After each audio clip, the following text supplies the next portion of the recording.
Bom dia para você, Bruno, pro Jailson, pro nosso Rafinha e pro fã de esporte, especialmente torcedor rubro-negro em todo o país que não para de comemorar. Depois dessa linda festa que a gente viu aí na matéria do Rodrigo Jufo, torcedor do Flamengo quer mais, e quer muito mais. Vamos só relembrar que desses 4 títulos de campeão da Libertadores que o Flamengo tem, o primeiro brasileiro a ter 4 títulos da Libertadores, 1981, sob o comando de Paulo César Carpegiani, Zico e companhia. 2019 com o português Jorge Jesus como técnico, 2022 com Dorival Júnior e agora com Felipe Luiz em 2025. O Danilo, zagueiro que fez o gol do título de cabeça aos 22 minutos do segundo tempo, é o primeiro jogador, fora o Zico e o Gabigol, a fazer gol pelo Flamengo em final de Libertadores da América, e por isso ele entra para a história e veja como é o destino. O titular é o Léo Ortiz, que não pôde jogar, e o Danilo entrou, deu conta do recado e virou agora um grande ídolo da torcida rubro-negra. E tem mais, o Flamengo com esse título já está classificado para o Mundial de Clubes de 2029, que ainda não tem lugar onde vai ser realizado, mas o Flamengo já garantiu presença. Na quarta-feira, 9h30 da noite, do Maracanã, penúltima rodada do Campeonato Brasileiro, o Flamengo pode conquistar mais um título. O jogo é contra o Ceará. O Flamengo tem 5 pontos de vantagem para o vice-líder Palmeiras, né? E pode ser campeão da seguinte maneira na quarta-feira. 1, com vitória simples contra o Ceará, já será o campeão. 2, com um empate contra o Ceará, desde que o Palmeiras empate com o Atlético Mineiro, jogo adiado da 34ª rodada. 3, o Flamengo pode ser campeão com derrota para o Ceará. Claro que ninguém quer isso, ser campeão com derrota. Isso se acontecer, se o Palmeiras perder ou empatar, o Flamengo mesmo com derrota será campeão. Daqui a pouco, na minha próxima participação, eu vou falar da maratona que o Flamengo vai enfrentar. Até o final do ano pode ter mais 5 jogos e ainda pode conquistar, além desse título brasileiro, um outro título. Daqui a pouquinho eu conto. Ciro já conta essa programação rubro-negra que ainda pode render mais 2 títulos nesta temporada. É incrível o que o Flamengo tem conquistado nos últimos anos e mais uma épica conquista, não só pelo jogo do último sábado, mas essa sequência da campanha, atropelando o Inter, depois Estudiantes, Racing, 2 batalhas e essa última contra o Palmeiras, Jailson. Acho que foi tudo que você acabou de falar, a questão das batalhas, né? Porque muito se dizia sobre o Flamengo, a nota artística e tal, só que é Libertadores. A gente já falava aqui. Acho que o jogo da virada da Libertadores como um todo do Flamengo segue sendo contra o Central Córdoba no Maracanã. A derrota para o Central Córdoba no Maracanã, para mim, ali foi o divisor de águas, coisa que a gente já falou aqui. E aí o Flamengo virou a chave para entender o que a torcida não tinha essa de o brasileiro é a nossa primeira prateleira e Libertadores fica em segundo. Não tinha como, não tinha condições disso acontecer. E aí o Flamengo viu ali que a torcida queria, se fosse possível, brigar por todos os títulos.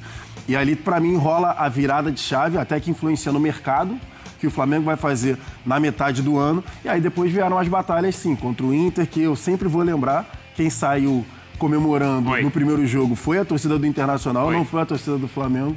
E, enfim, depois vieram as batalhas. Teve papel picado lá, exatamente. Tal. Que aí deu aquela diminuída no ritmo, mas depois vieram as batalhas contra os argentinos, né, Estudiantes e Racing. E aí agora a final contra o Palmeiras. E o Flamengo jogou bem, o Flamengo jogou melhor, com a bola rolando, o Flamengo foi melhor do que o Palmeiras. Foi nessa questão das batalhas ou teve essa nota artística? A gente pode incluir nota artística nessa campanha, não pode, Rafa? Pode, mas ela não é tão alta, nem de longe, como foi de 2019 e cabe discussão em relação a 2022.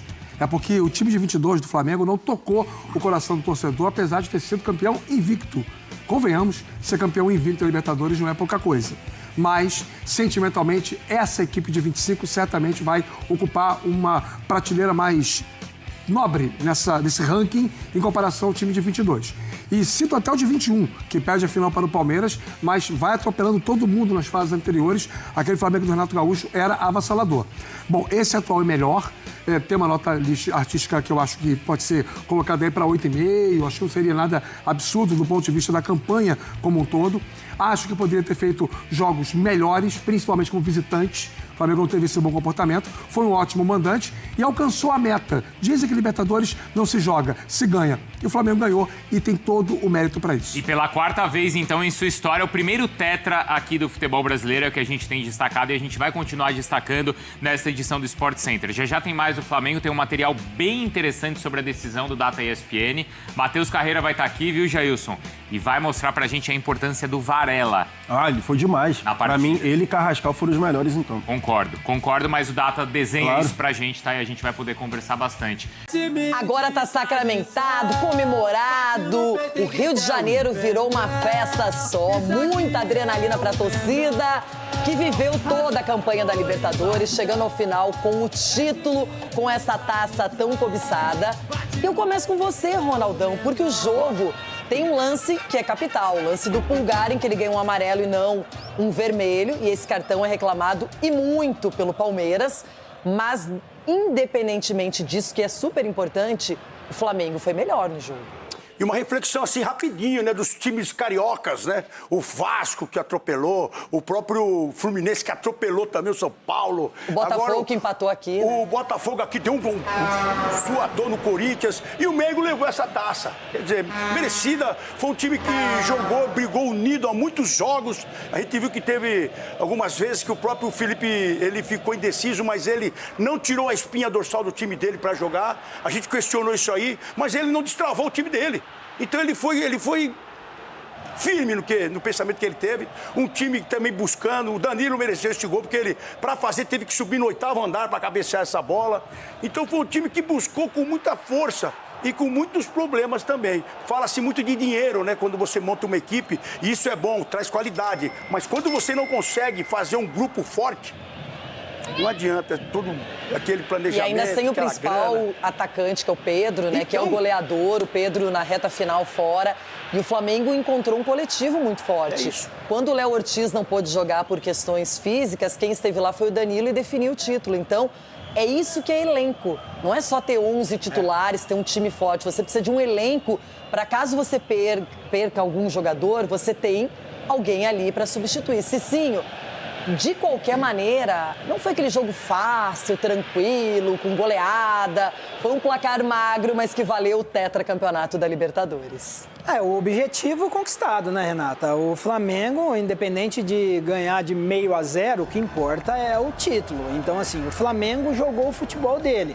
Lógico que do outro lado também tinha o Palmeiras, que defendeu também de uma maneira consistente. Agora, assim, para uma final, pelo Abel ter poupado os jogadores, aberto mão do Campeonato Brasileiro, eu esperava mais do Palmeiras. Esperava mais do Palmeiras e também esperava mais do Abel, porque, assim, com todo o respeito, a grandeza do Abel, que todos nós conhecemos, as virtudes dele, mas você trancafiar seus jogadores uma semana antes de uma grande final.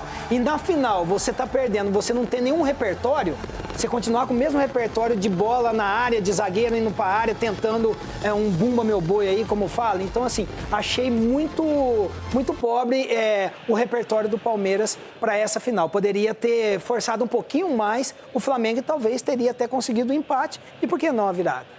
Vendo o jogo, a sensação que eu tive é que o Flamengo sempre estava um passo adiante. Parecia que ele estava mais seguro, mais preparado, mais propositivo. Edu Dracena, efetivamente, o que faltou ao Palmeiras para competir mais com esse Flamengo na decisão? Você falou tudo, competir. O Palmeiras não competiu em nenhum momento. O Palmeiras sempre foi reativo. O Palmeiras sempre correndo atrás dos jogadores do Flamengo. O Palmeiras não ficando com a bola. O Palmeiras deixou a bola para o Flamengo e o Flamengo gosta de ficar com a bola. E quando recuperava a bola, dava chutão lá para frente para o Flaco e para o Vitor Roque brigar com os zagueiros. Então acho que foi muito pouco. Acho que alguns jogadores sentiram realmente uma final de Libertadores. Porque por mais que, de repente, como o Cicinho falou, que tem que ter repertório, também concordo. Mas só que, às vezes, também os jogadores têm que chamar a responsabilidade. Individualmente, o Palmeiras não jogou bem. Principalmente dos seus jogadores que a gente esperava muito.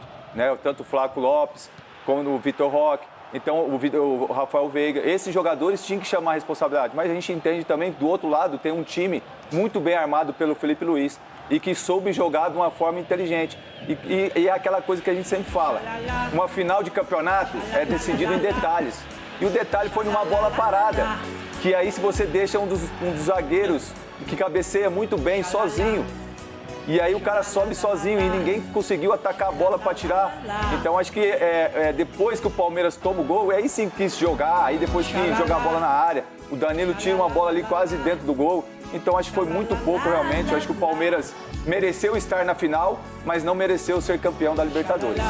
Que malvada essa produção, deixou o símbolo do Flamengo nas costas ali, bem aparente com o Edu Dracena. E o xalalá, né? O Bem xalalá. rubro-negro. Agora, esse amarelo, que ficou no amarelo mesmo pro Pulgar, acabou sendo o motivo de maior reclamação do Palmeiras, porque se você perde um jogador, um defensor, alguém que cobre a defesa, nesse momento da partida, se ele é expulso, muda completamente, figura o jogo. Você expulsaria ou manteria o amarelo, hein, Rona? Então, essa sequência da Libertadores teve vários lances onde teve na hora de dividir uma bola, um peso a mais, uma força a mais.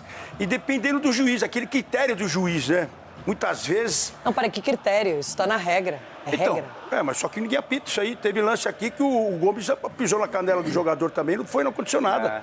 Então são juízes, são critérios. Campeonato Agora, Brasileiro. Que critério é esse? A bola tinha parado ali. Eu também questiono esse critério. Ali, essa bola estava parada já, não estava em jogo. Mas eu tenho visto esse lance igual em outras partidas e o juiz também não dá vermelho. Não, mas você daria o vermelho ou não? Eu daria o vermelho, expulsão, prisão, tudo, mas o juiz não deu. Cicinho, lance para vermelho ou amarelo? Não, lance para vermelho. Lance para vermelho é exatamente por isso. Se fosse um lance assim, que a bola estava em jogo, a gente poderia até entender, né, a posição do árbitro, sei lá, o critério dele. Mas com uma bola parada, isso é uma agressão. O Palmeiras foi prejudicado nesse lance, sim. Edu Dracena. É inegável realmente que era cartão vermelho, sim. A bola já estava parada e o árbitro demorou muito para ver o lance. O pessoal do VAR ali também para analisar e você não chamar o árbitro para rever o lance, eu acho que depois fala de Conmebol, né? Já tinha feito... Xalala, já tinha E o cara feito que isso aí no chutou a Rascaeta no Maracanã. chão? E o cara que chutou? Quem que chutou a Já Rascaeta tinha no feito chão? isso aí no Maracanã. E aí o árbitro não fazer o cartão vermelho e o VAR não chamar, pra mim não vou nem falar nada. Olha, quem que chutou a Fica Rascaeta? esse asterisco, porque a arbitragem realmente... Jogou. Não vai mudar. Agora tem um outro lance também reclamado pelo Flamengo com o Veiga, que eu quero mostrar para vocês, e aí vai a opinião de cada um. Vamos ver se a gente tem uma imagem mais aproximada. Vai rodar um pouquinho, aí, peraí, vamos lá. Pra gente poder mostrar. É o Carrascal com o Veiga, né?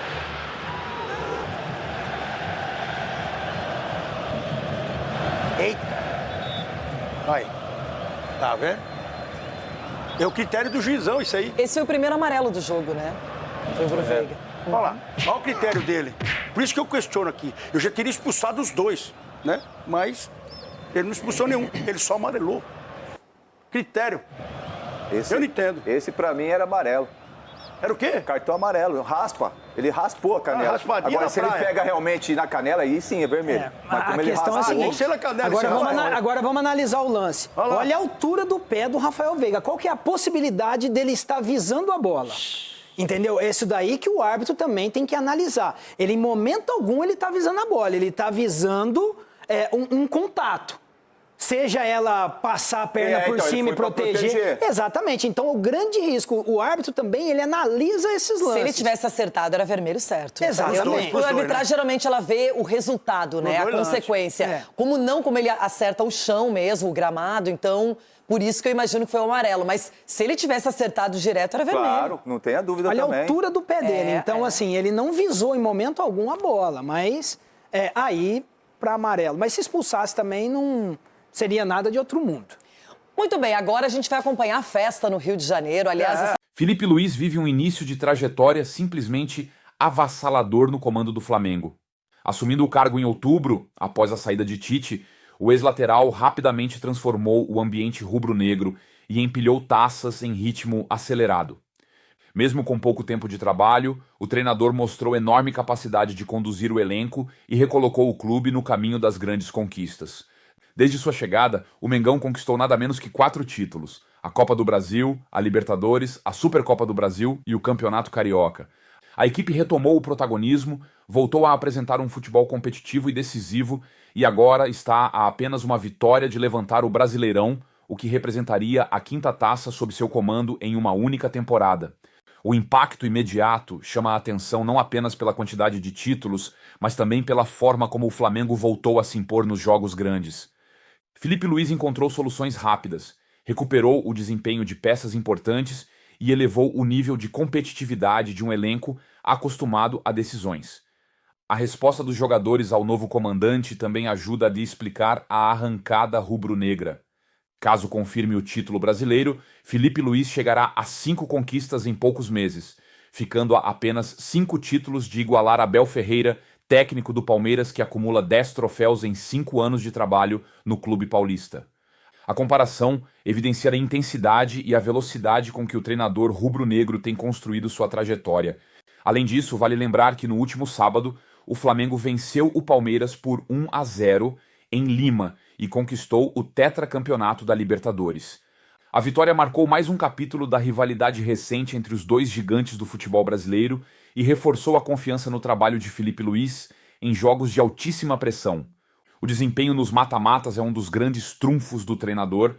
O Flamengo mostrou solidez defensiva, força emocional e capacidade de decisão, características que costumam simbolizar times que marcam época.